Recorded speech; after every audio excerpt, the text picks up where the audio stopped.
SC వర్గీకరణకు వ్యతిరేకంగా చేపట్టే పోరాటంలో భాగంగా దేశవ్యాప్త ఉద్యమానికి పిఠాపురం నుంచే శ్రీకారం చుడుతున్నట్లు మాల మహానాడు రాక్స్ జాతీయ అధ్యక్షుడు ఆర్ఎస్ రత్నాకర్ వెల్లడించారు. పిఠాపురం పట్టణం ఎస్ఆర్ ఫంక్షన్ హాల్లో ఆర్ఎస్ రత్నాకర్ ఏర్పాటు చేసిన మీడియా సమావేశంలో మాట్లాడుతూ ఎస్సీ వర్గీకరణ దేశవ్యాప్తంగా చేసిన రాజకీయ కుట్రగా అభివర్ణించారు.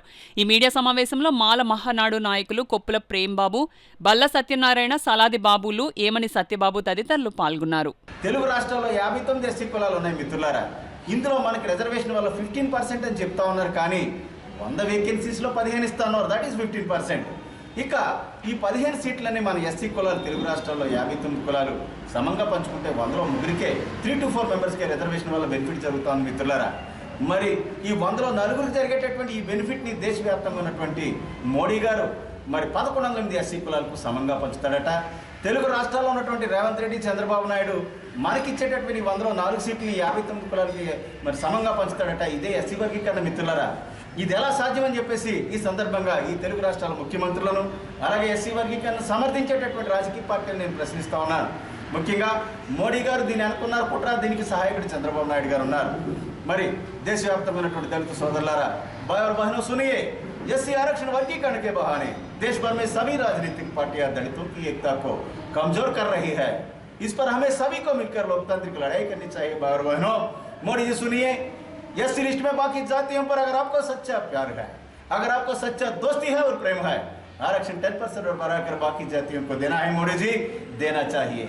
आप कर सकते तो यह काम करे, लेकिन दलित जातियों को विजित ना करे. मोदी जी, यह काम देश के लिए अच्छा नहीं है. मोदी गाరు ఎస్సీ లిస్ట్లో ఉన్నటువంటి మిగతా ఎస్సీ కులాలకు మీరు మంచి చేయాలనుకుంటే మీరు ఎస్సీ రిజర్వేషన్ ఇంకో 10% ఇచ్చి పెంచి మిగతా కులాలకు ఇచ్చేయండి.